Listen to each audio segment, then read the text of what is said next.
talk more about marketing jazz and selling it than anything else, more about that than even the music itself. And I've been trying, you know, the way I present myself, you know, everything I've done to put myself out here in the marketplace has sort of been working towards that new end. I think that most people don't know it, but one thing that I proved to myself was that you could get into this business the same way you get into rock and roll and funk, which is, explaining that, I would have to say that most jazz artists,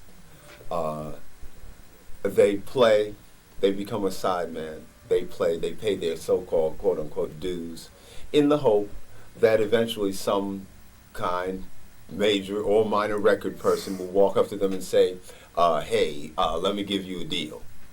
And that's the basic modus operandi. I noticed. In the funk, everybody knows you go make a record, go sell it, and you're in business.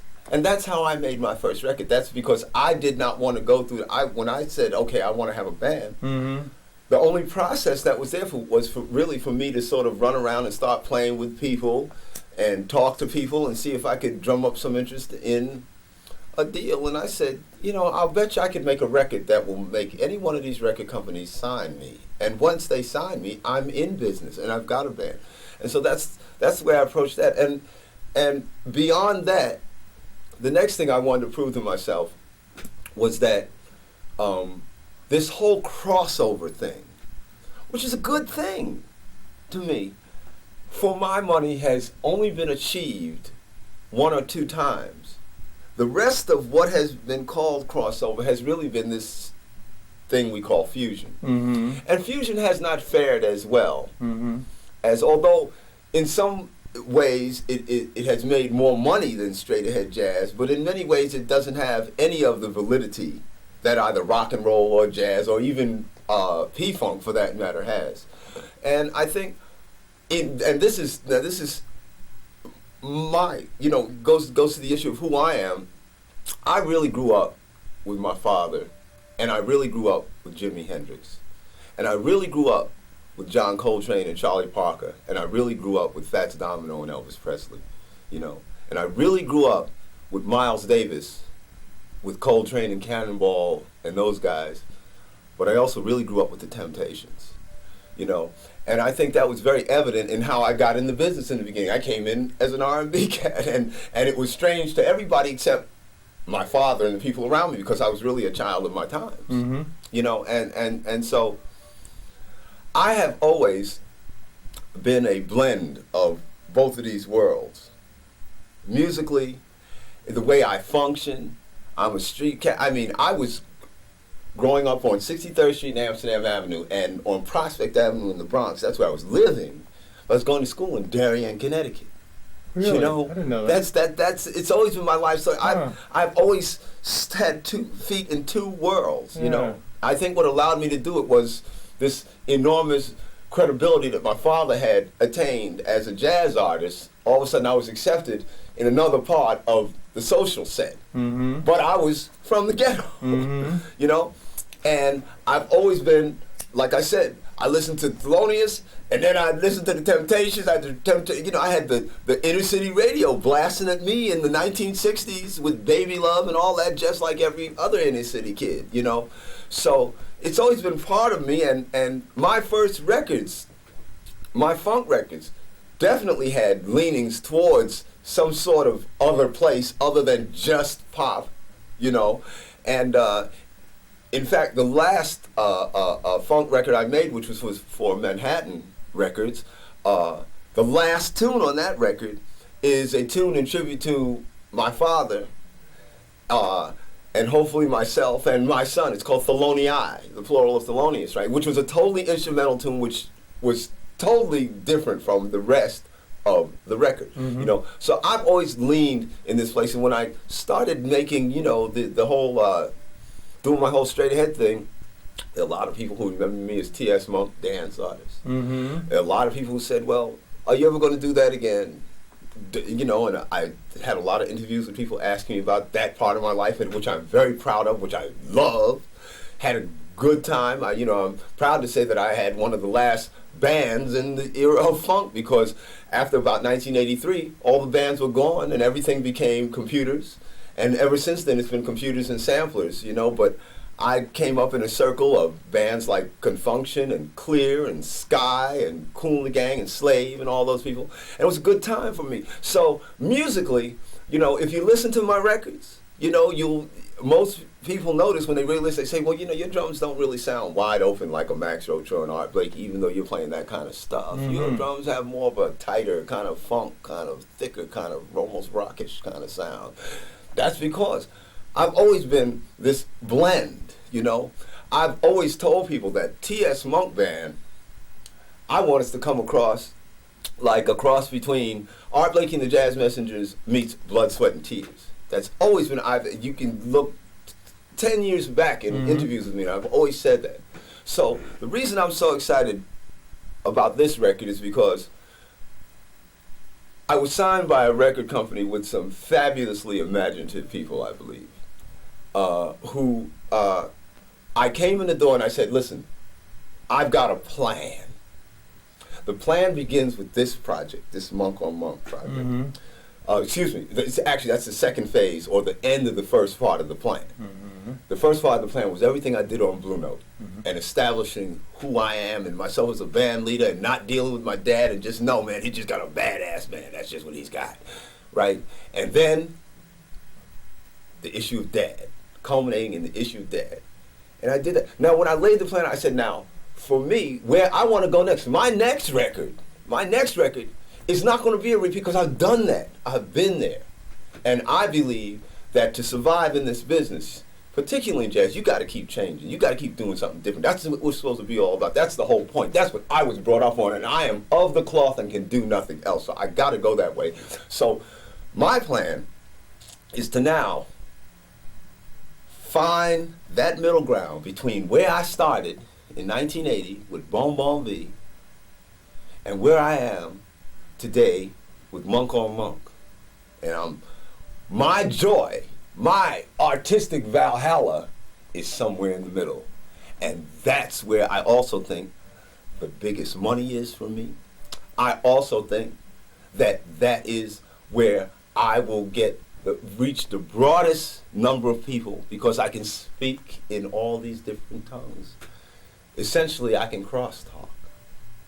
And that's why this album is called Crosstalk, because that's what this is really all about. You see, and for me, where we went wrong with the fusion, where the industry went wrong, was that they didn't realize that if you're going to cross between pop and jazz, you can't remove the basic elements of jazz.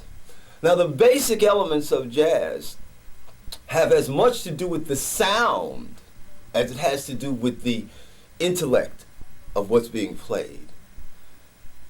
But when we went to the laboratory to create this fusion monster, right, we said, well, rock and roll is about a lot of electricity.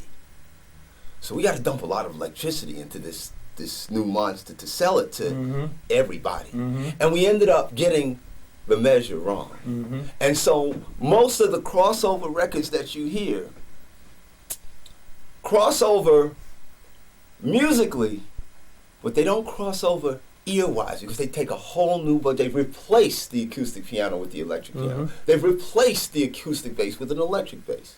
They've replaced all these instruments, right? And when you do that, you essentially change the basic dynamic of the formula of what you're trying to achieve. So I've always said, this crossover thing, you got to figure out a way to produce it with the same elements, you see. So, Crosstalk is the same cats on all the other T.S. Monk records. It's the same instrumentation on all the other T.S. Monk records. And I took, instead of taking a big dose of the rock and a little dose of the jazz, I sort of have felt like I've taken a little dose of the rock and a big dose of the jazz by keeping the basic ensemble sound. You see, so what we've added to the sound of your basic T.S. Monk band has been a couple of little string sounds and a couple of electric piano sounds. Ain't got no rhythm, and some percussion. No rhythm guitars, no heavy duty electric pianos, no electric bass, no new electrified horns, none of those things. And so the album, when people are listening to this album already, they're doing exactly what I knew they would do. They were saying, I don't know exactly what you call this. I'm not quite sure what you call this. And when I say, well, this is crosstalk. This is real crossover. It's not fusion. This is not fusion. Fusion is a whole nother animal, you see. And to try to pull what I'm talking to you about off is absolutely thrilling to me, because I think if I'm able to do it, right, I think I will have sort of identified what this crossover thing is for jazz. Listen, there are a lot of young cats right now that are doing things on their records. They're trying to cross over. I'm listening to the records. I gotta listen. You gotta listen to everything that's going on so that you know what you're doing. And I see them all with the same problem. I see them, first of all, they don't have a pop sensibility in that they pick tunes, right, that the less trained ear can understand, because the pop audience is a less trained ear, you see. Mm-hmm. So you have to pick catchy tunes. And the word catchy and jazz in the minds of most jazz cats don't go together in that sort of pop culture fashion. Mm-hmm. You know what I'm saying? Mm-hmm. You see, so I said, okay, I need tunes that have memorable melodies. This is very, very key. You dig? Right? And then you have to make sure that you have the groove, right? And then you still got to make sure you have fabulous soloists. You got to make sure it's tight, right? And you can't over-intellectualize, because you're going to an audience who has a not less intelligent, but simply less voluminous vocabulary. Mm-hmm.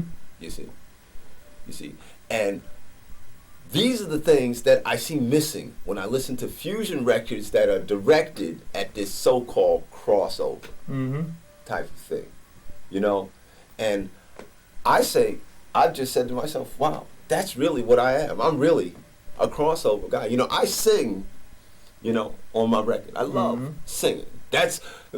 For me, the most fun musically for me is to sing and play at the same time, right? So everything I'm singing on this record, I can play at the same time. In Just a Little Lovin', the drums that you hear, I'm playing those with my hands while I sing that.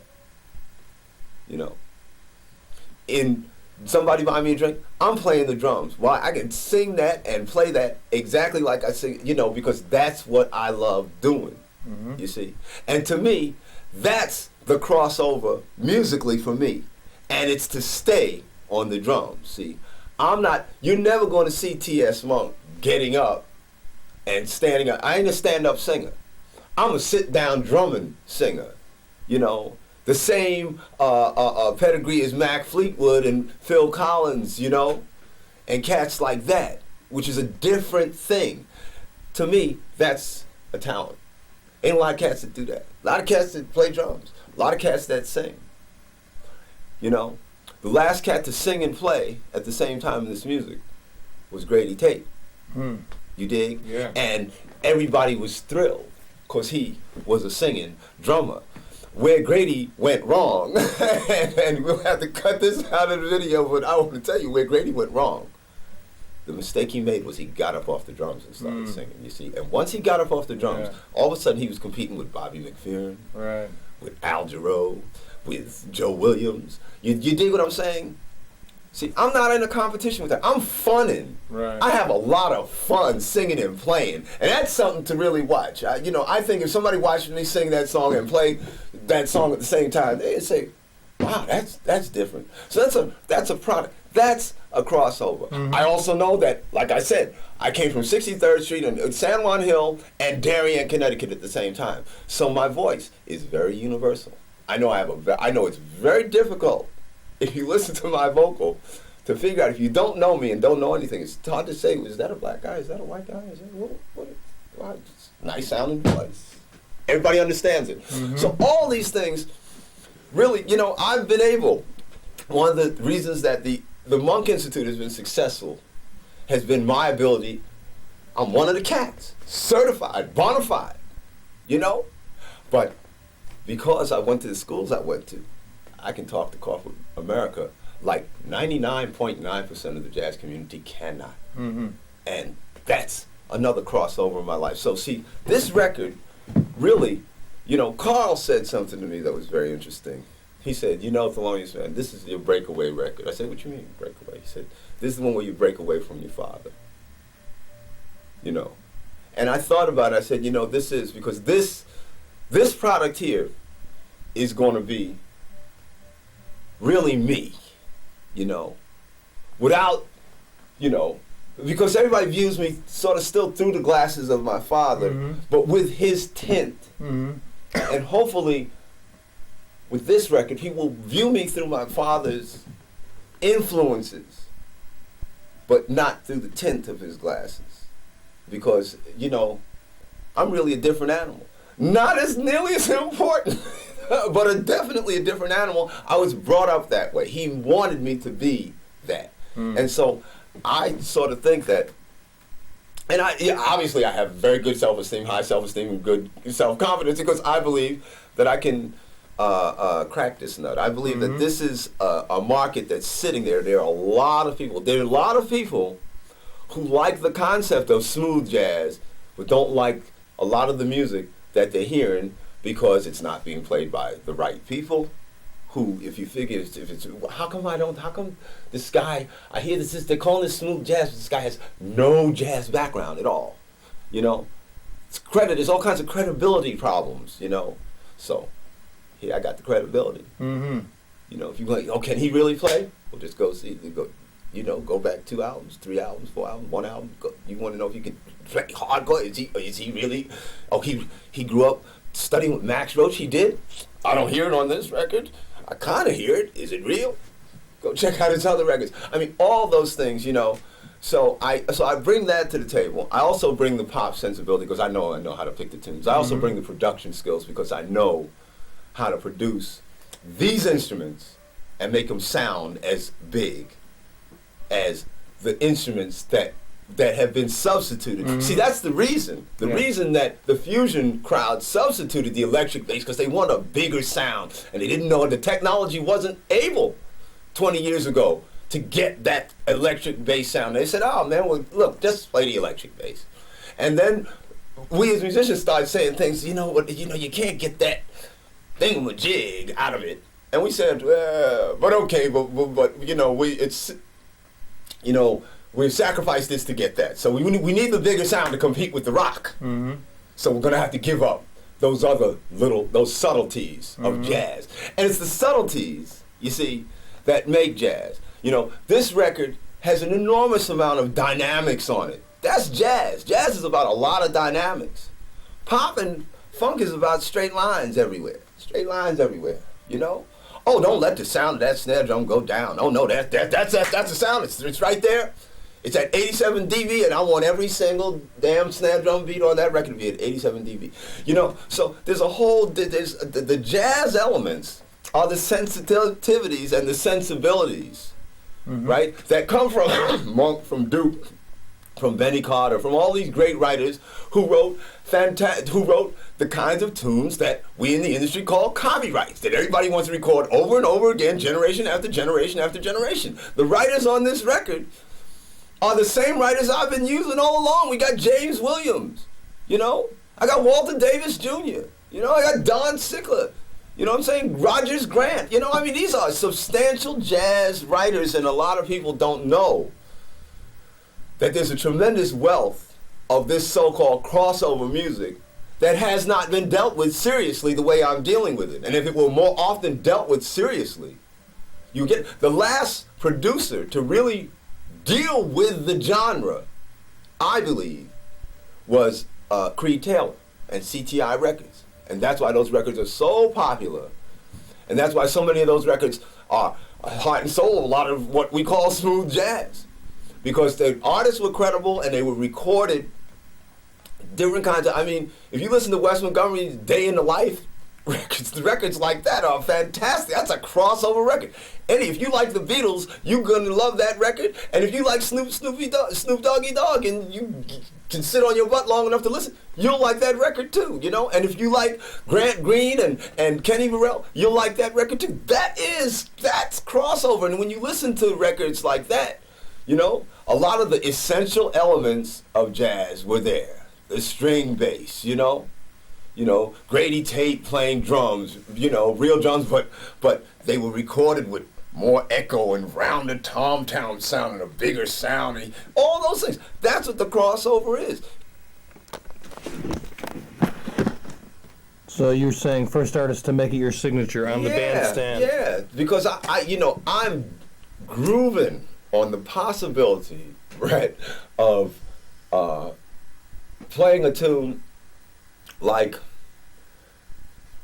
Kenny Durham's Monaco, which we do, which is one of the signatures of the T.S. Monk Band, and then coming at you with a tune like Crosstalk off of the new record, which is a stone cold jazz, funk, crossover, big sound. You know, we can do both. I can do both on the same bandstand in the same set, you see. And, you know, most people who, you know, the great crossover artists, and the greatest, I believe, have been like Herbie, Wayne Shorter, Chick Corea, those guys, you know. Even they have not ventured too far into the area of doing it all on the same bandstand on the same evening. You know, Chick travels with this group.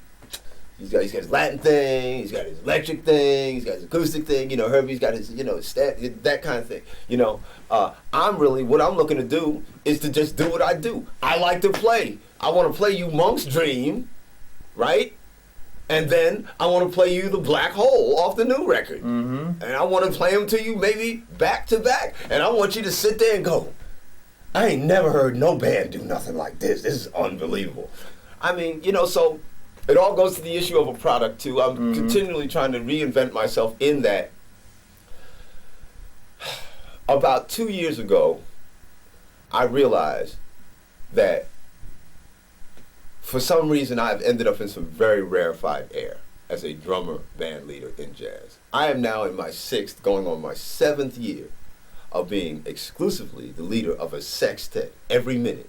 You don't find me with no trio, you don't find me with no quartet, because I couldn't afford the gig. You find T.S. Monk with a sextet, and I've been successful. I'm on my 5th album right now, in a row, no breaks in between.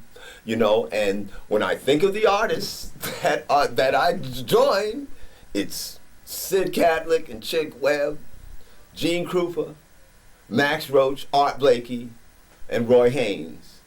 You know, Buddy Rich, and that's about it for the drummer band leaders. I mean, Shelly Manne, about 8 guys that are associated with being an absolute band leader. That's what they do in jazz. They're band leader. That's their band. That's their sound. It goes with that, you know. So I said, "Wow, man, that's." But even that, I believe in today's market, is not enough. It's just not quite enough. So what else does he do? Well, he's a big time educator. You know, he sings a song. You know, he doodles a little. He composes. You know, I want to be associated with doing all of those things, you know, in a way that allows me the latitude to do all kinds of different stuff. My name is Monk. People don't expect me to be normal, you see. So I'm just taking that to the wall and saying, hey, I'm going to come at you a lot of different ways, you know, with a lot of different people, a lot of different kinds of music, because that's what I'm about. And that's really my talent is, you know, I can make a lot of different kinds of music on a very, very high level. Now, I'm no pioneer. I ain't breaking no new ground. I ain't winning Marcellus, but I can do that, and that's my talent. There aren't an awful lot of people that can do that. So I'm having a ball now at this juncture where I get the chance, you know? Listen, I've told everybody around me that I have been slicing myself figuratively